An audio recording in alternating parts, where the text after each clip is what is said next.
Bienvenidos, bienvenidos de vuelta. Estamos en esta oportunidad con Paul Coca, abogado y analista boliviano, con quien vamos a continuar profundizando sobre el contexto político, la crisis política que está enfrentando el gobierno del presidente Rodrigo Paz. Paul, gracias por estar con nosotros y permíteme iniciar esta conversación preguntándote, primero que todo, cómo está la situación actualmente en Bolivia. Renunció el ministro del Trabajo, eh, personificaron o apersonaron a otro político en el cargo. ¿Cómo está la relación con los movimientos sociales?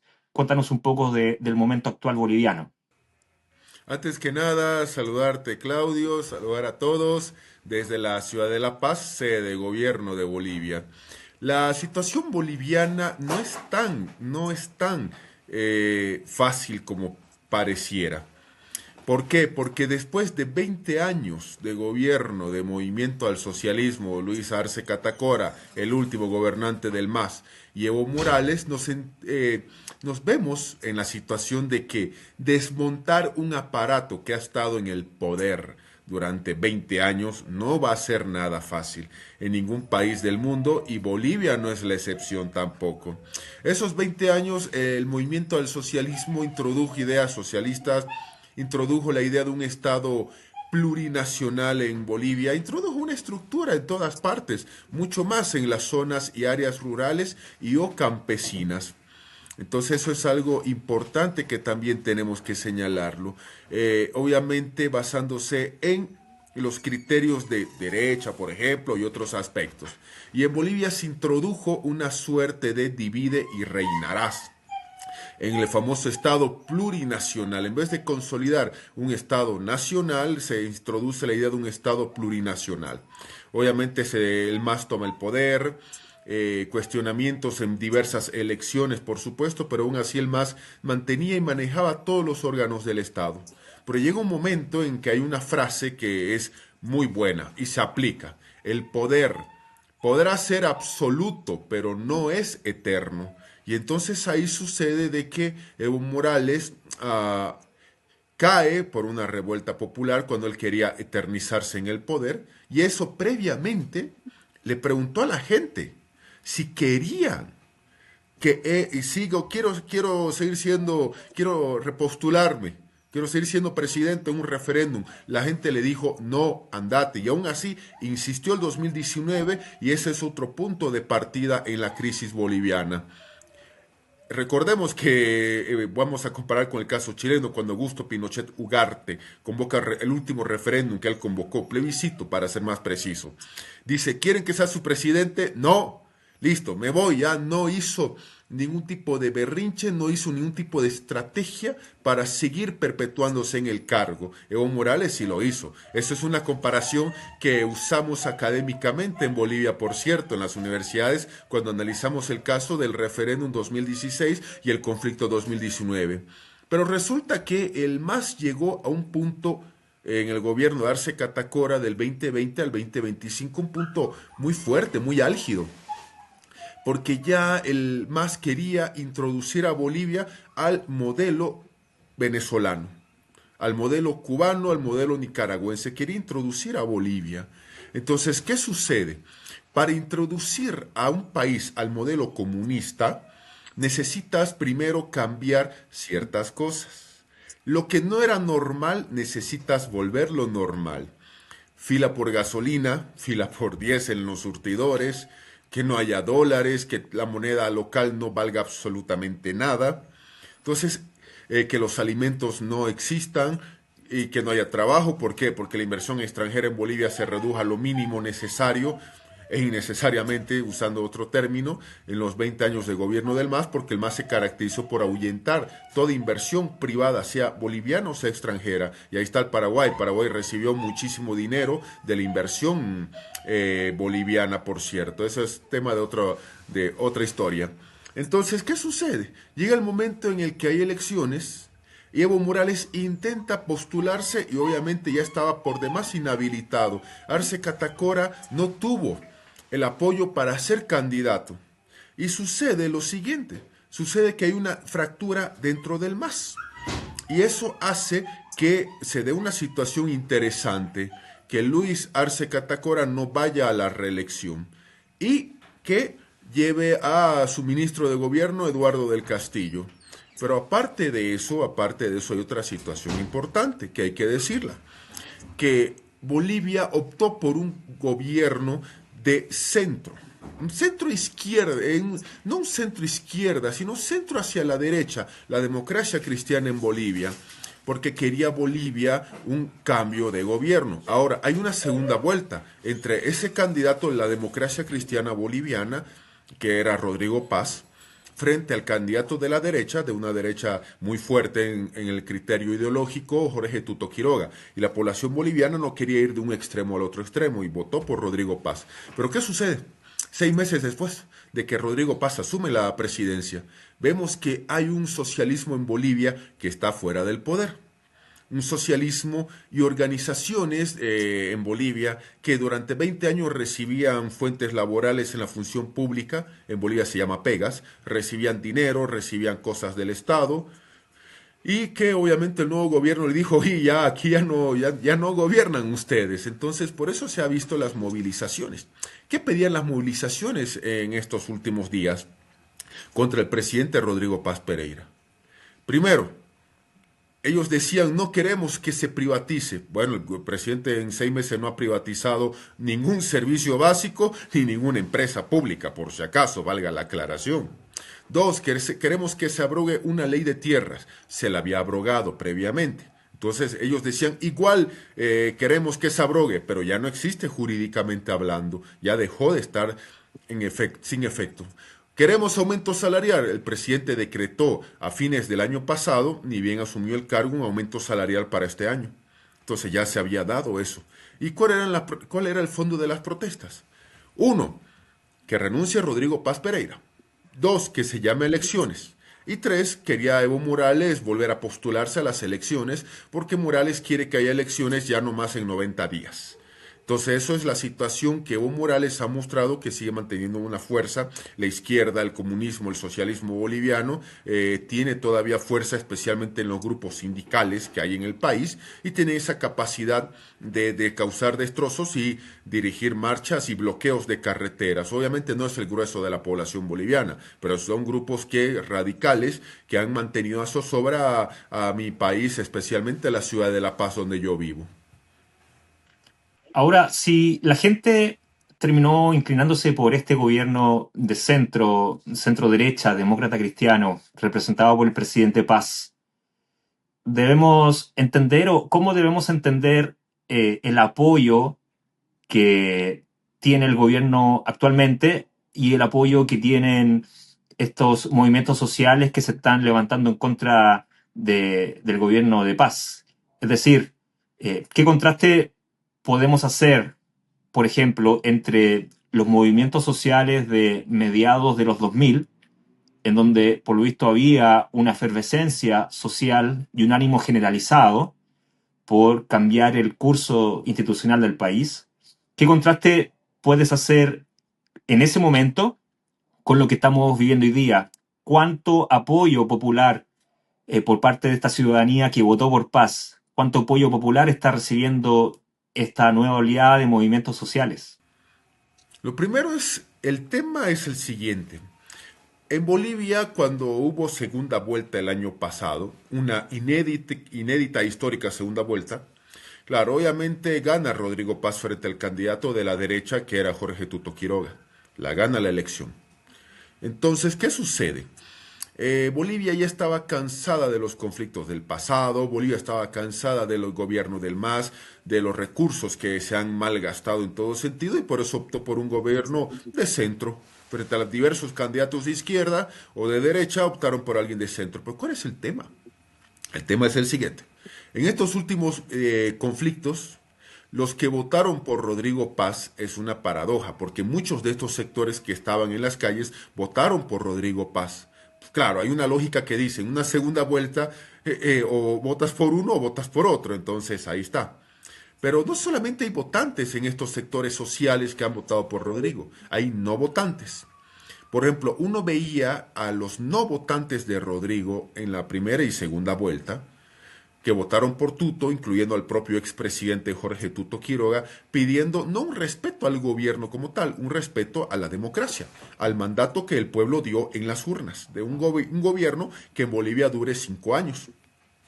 Entonces ha habido muestras de apoyo. Dos, ya, claro, los sectores sociales del MAS que han estado en su momento en oposición, que han articulado redes especialmente en lugares indígenas y zonas periurbanas, han estado 20 años cogobernando. En Bolivia, por ejemplo, la Central Obrera Boliviana, que históricamente, bueno, la entidad que aglutina a los trabajadores y obreros de Bolivia, históricamente siempre ha sido contestataria al gobierno, porque el rol de la Central Obrera no debería ser cogobierno, debería ser de oposición.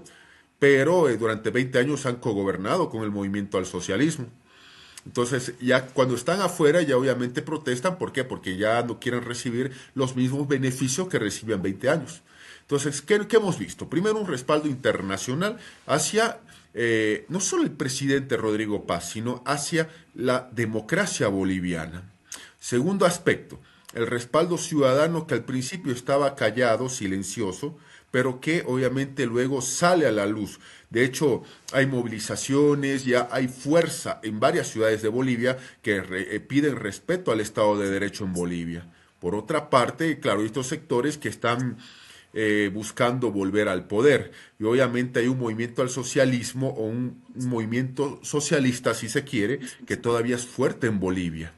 Y obviamente es fuerte a través de redes sociales, es fuerte todavía a nivel de movilización, pero claro, no es todo el país el que sale a las calles. No, son grupos que están queriendo asfixiar una ciudad, que es la que yo vivo, la ciudad de La Paz. Por ser sede de gobierno, quieren asfixiar, aprovechándose obviamente de la capacidad de convocatoria que ellos tienen. Entonces es una situación absolutamente importante, pero todos sabíamos en Bolivia que el gobierno que ganara el año pasado, en este caso Rodrigo Paz Pereira, que ganó con la sigla del Partido Demócrata Cristiano, el PDC, sabíamos que no iba a ser nada fácil desmontar el aparato estatal que ha hecho el MAS durante 20 años. Entonces esas son las situaciones que hay en el país, en el que obviamente está en el corazón de América del Sur. Ya que abordaste la temática del respaldo internacional a mantener la legitimidad del gobierno y el orden institucional, sobre todo en un contexto de una elección que se concretó hace 6 meses recientemente, o sea, nada más 6 meses. ¿Cuánto afecta o cuánto contribuye el respaldo entregado por la administración Trump al gobierno de Paz en este momento de inestabilidad y alta contestación política? Hoy día, jueves 21 de mayo, el secretario de Estado, Marco Rubio, tuiteó oficialmente, digamos, transmitió el respaldo del gobierno estadounidense con el gobierno de Paz. En el contexto que tú mismo estás diciendo, ¿no? Hay una izquierda todavía muy activa, un socialismo masista muy activo. ¿Cuánto afecta o cuánto ayuda este tipo de respaldos internacionales? Bolivia es un país que durante los 20 años de gobierno del MAS nos hemos caracterizado por un aislamiento internacional. Bolivia se ha caracterizado por aislarse del mundo. Evo Morales rompe relaciones, por ejemplo, con Estados Unidos. Eso es un primer punto. Evo Morales rompe relaciones con otros países.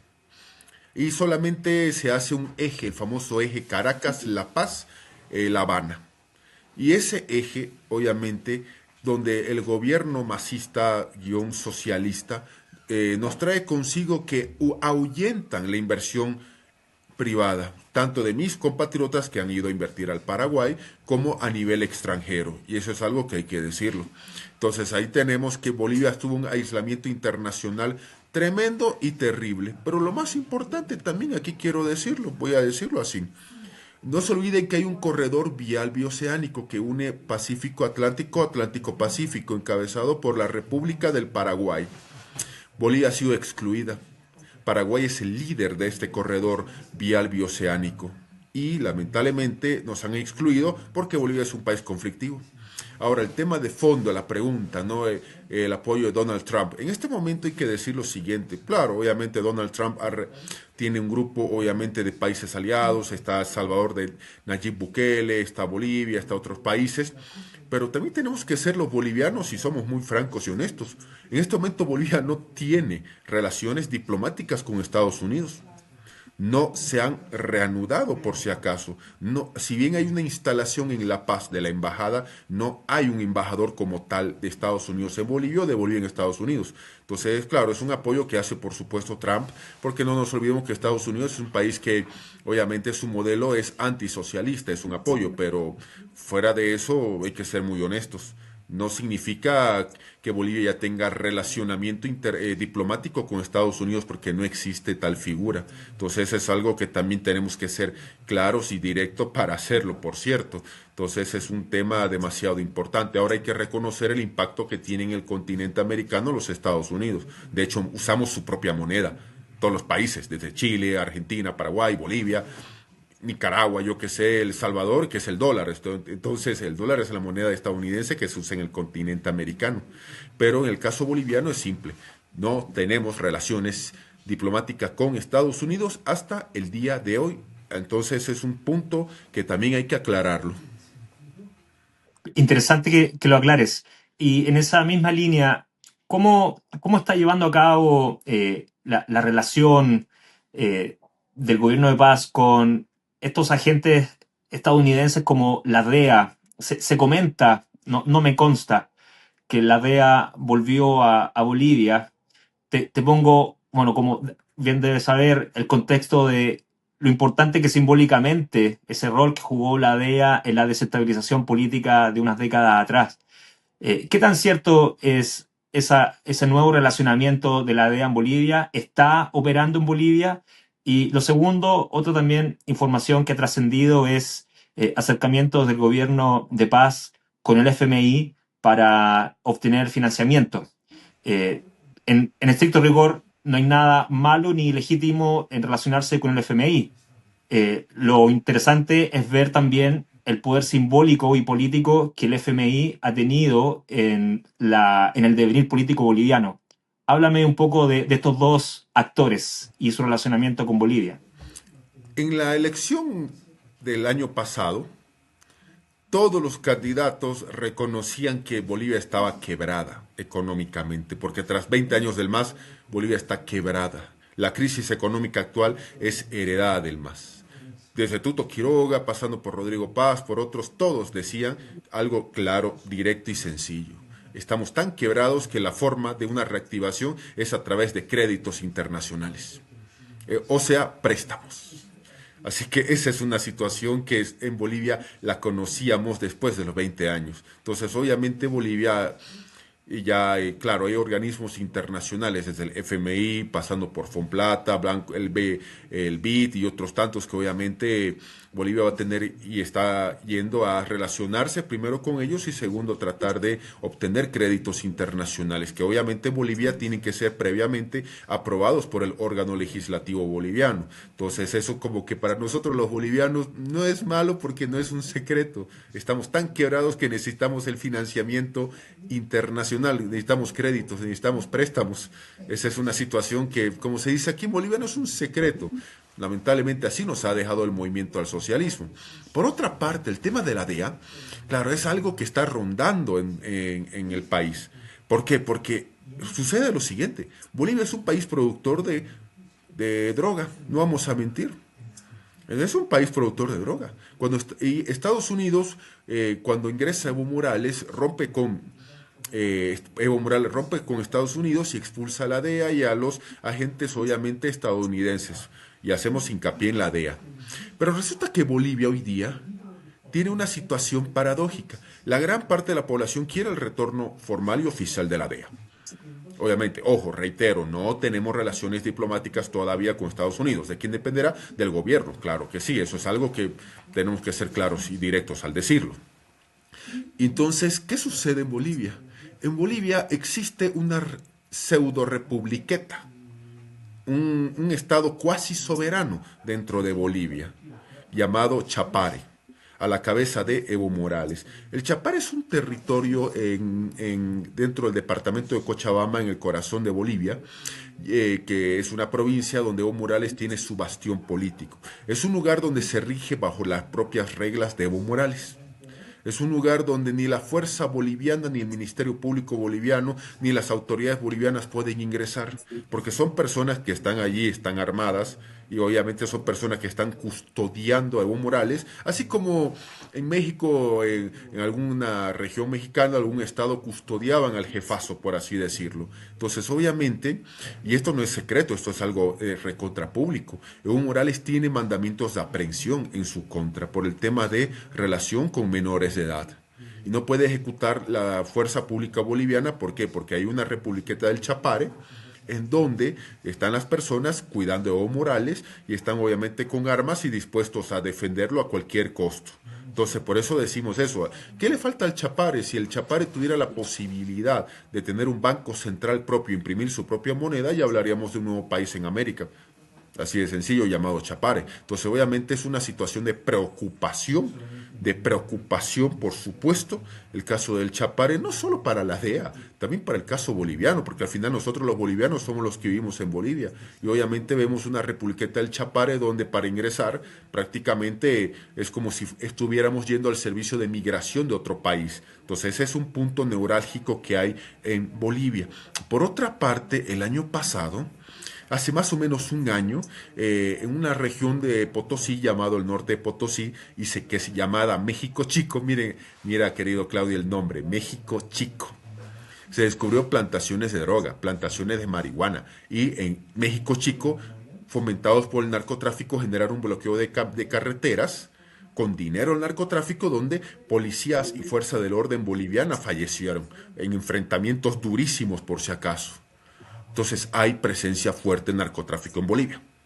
Ese es un detalle absolutamente importante. Y si es una preocupación para el continente o para Estados Unidos, también es una preocupación para nosotros los bolivianos, porque al final nosotros los bolivianos somos los que vivimos en Bolivia día a día. Entonces esa es la situación que hay que establecer. Y sí, hay una republiqueta en Bolivia que es el Chapare, a la cabeza, por supuesto, de Evo Morales, donde él es prácticamente el jefazo y todos los que están ahí tienen que defenderlo, protegerlo, y no dejan ni siquiera que exista policía o fuerza pública boliviana que pueda ingresar a darle una notificación por los casos en su contra o hacer cumplir el mandamiento de aprehensión o de apremio que hay en su contra, por cierto.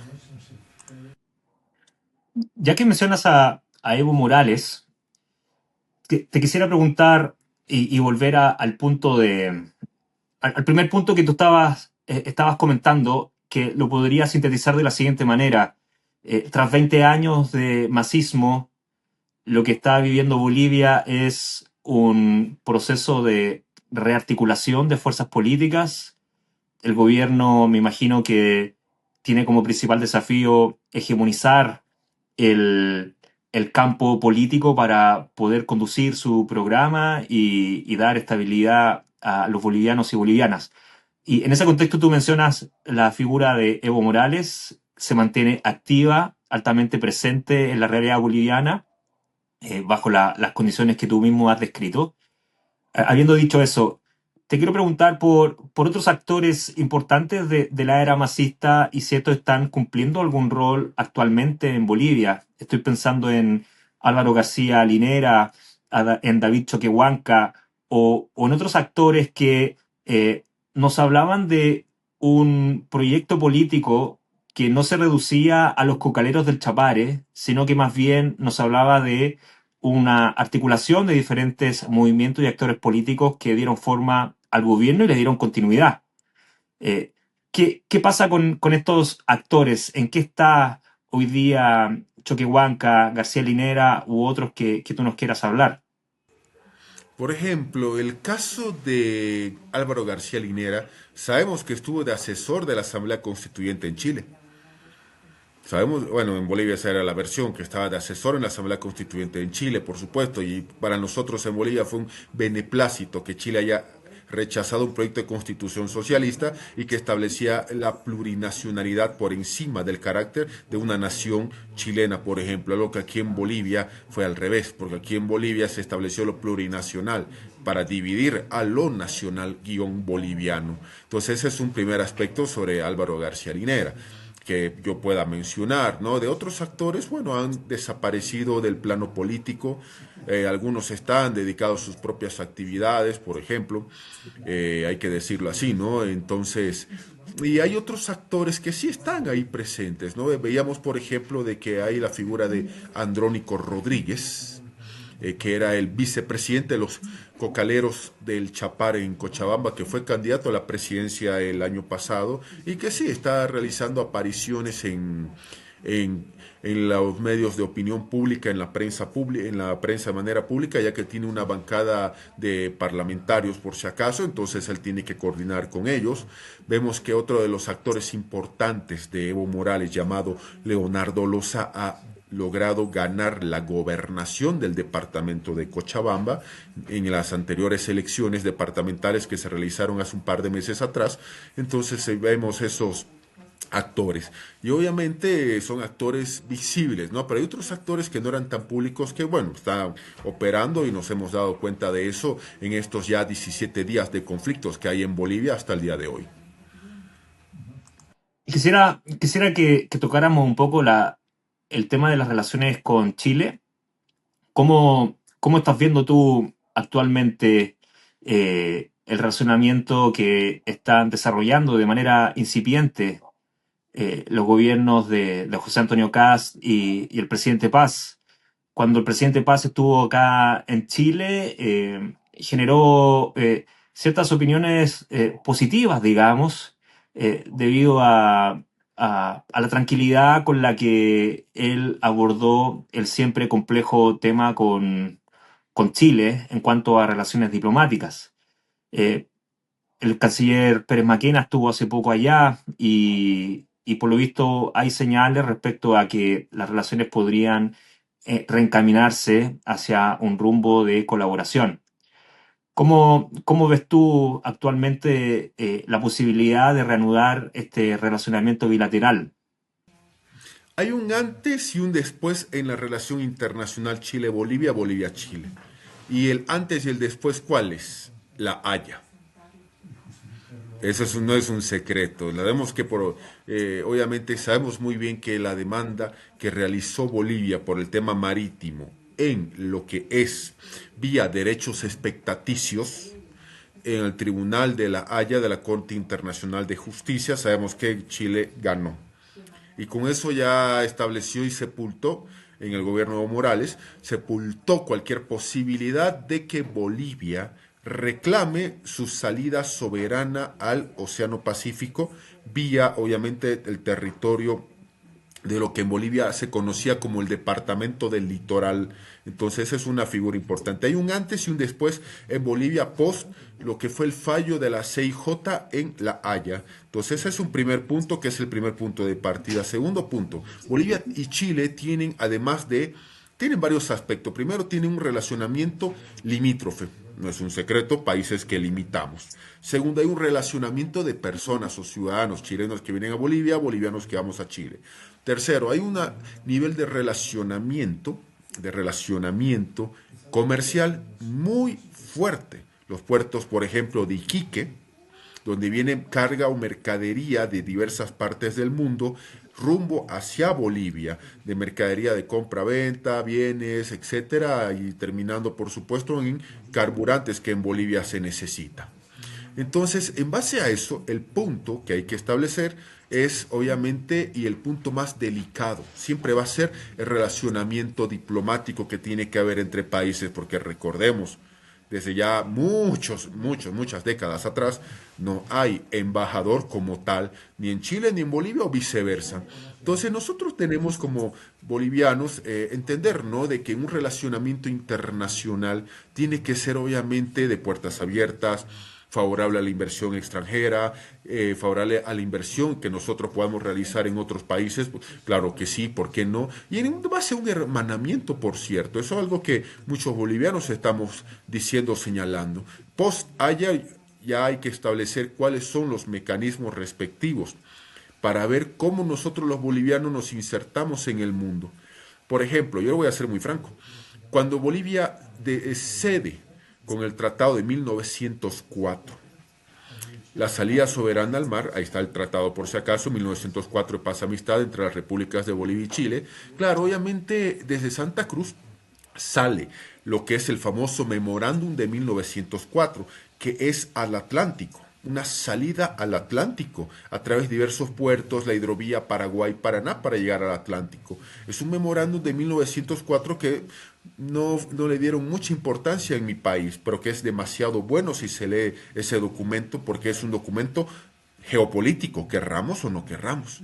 Entonces, obviamente en Bolivia hay que establecer que la sociedad está muy dividida en mi país, frente a aquellos que dicen ya, perdimos todo, listo, hay que incorporarnos al mundo, borrón y cuenta nueva, y relacionamiento diplomático con Chile 100%. Y hay otros obviamente que en Bolivia dicen, no, no, ya no, ¿para qué relacionamiento? Entonces la situación está muy dividida en el país y obviamente en Bolivia esto se recuerda cada 23 de marzo, por cierto. Entonces esa es una situación que el presidente Rodrigo lo está llevando con mesura, pero que en este instante voy a ser muy franco debido a la crisis que mi país está atravesando, a la crisis política, social, enfrentamientos, conflictos, bloqueos, como que el tema chileno no es una situación prioritaria, por si acaso. Es algo que, claro, volver a retener relaciones diplomáticas con Chile no es una situación absolutamente prioritaria, por cierto. Entonces hay que decirlo eso, pero sí, obviamente el nivel comercial chileno-boliviano es demasiado amplio, no es un secreto absolutamente, ¿no? De la carga que llega hacia Bolivia rumbo a vía puertos chilenos. Entonces ese es otro tema que también tenemos que ponernos a sentar muy bien en el tema de la balanza comercial, por cierto.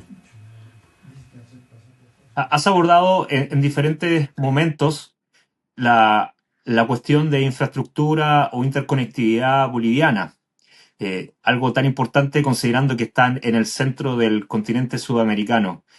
¿Con qué cartera de proyectos en materia de infraestructura, interconectividad, con qué agenda en este aspecto Rodrigo Paz llegó al gobierno? Te lo pregunto principalmente también porque su padre, Paz Zamora, se caracterizó en cierta forma por pensar a Bolivia en esos términos, ¿no? En términos de grandes proyectos de integración de Bolivia hacia los mercados mundiales. ¿Cómo es el caso del actual presidente boliviano? En ese tema es importante lo siguiente. Bolivia tiene una ubicación muy buena al interior de América del Sur. Entonces, primero, ¿qué establecía Rodrigo Paz? Una integración al mundo, una reintegración después de 20 años del MAS que nos han aislado. Para ello, Rodrigo en campaña estableció varios aspectos. Primero, acuerdos comerciales con diversos países. Segundo, el tema de la infraestructura fronteriza. Por ejemplo, Bolivia y Brasil sostuvieron la guerra del Acre y finalizó con el Tratado de Petrópolis. Y Brasil hasta el día de hoy solo debe un punto del Tratado de Petrópolis, que es un puente binacional entre la ciudad boliviana de Guayaramerín y la ciudad brasilera de Guajaramirín. No, casi se pronuncian igual, pero no, el castellano y el portugués. Entonces Brasil tiene que terminar la construcción en un 100% en base a eso.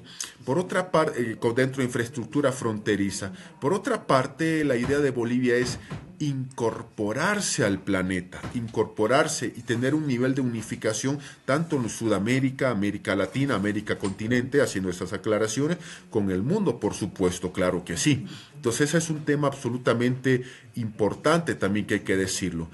Y a nivel internacional, claro, alejarnos de esos gobiernos que no son ni siquiera democráticos. Por ejemplo, Bolivia, cuando asumió Rodrigo Paz por instrucciones suyas, del presidente, no se invitó ni a Daniel Ortega, ni en ese momento a Nicolás Maduro, ni al mandatario cubano, porque no son considerados gobiernos de absolutamente democracia. Entonces, la idea era alejarse de esos gobiernos. Entonces, la idea boliviana, ¿cuál es? Integrarnos al mundo en todo sentido. tener buen relacionamiento con nuestros vecinos. Esa era la propuesta de Rodrigo Paz Pereira. Y también, obviamente, tener una infraestructura que facilite tránsito y circulación de bolivianos a los países vecinos y por supuesto viceversa también, ¿no? Porque aunque no se crea, por ejemplo, hay mucha comunidad peruana en Bolivia, especialmente el departamento de La Paz. Hay mucha comunidad argentina, brasilera y paraguaya en el departamento de Santa Cruz y brasilera también hay en Pandovén y Santa Cruz. Mucha argentina, comunidad argentina hay en el departamento de Tarija, en Potosí, es decir, por la ubicación boliviana y muchas personas de otros países que están en el nuestro realizando actividades educativas, comerciales, económicas, etcétera. Entonces nuestra idea también, como bueno, el presidente tenía esa idea, era absolutamente reincorporarnos al mundo, ese mundo del cual el MAS y el socialismo nos habían aislado en todo sentido. Paul Coca, gracias por estar en el hemisferio izquierdo. No, más bien yo soy el agradecido en todo sentido y bueno, a sus órdenes un fuerte, fuerte, fuerte, fuerte abrazo desde la ciudad de La Paz, sede de gobierno de Bolivia.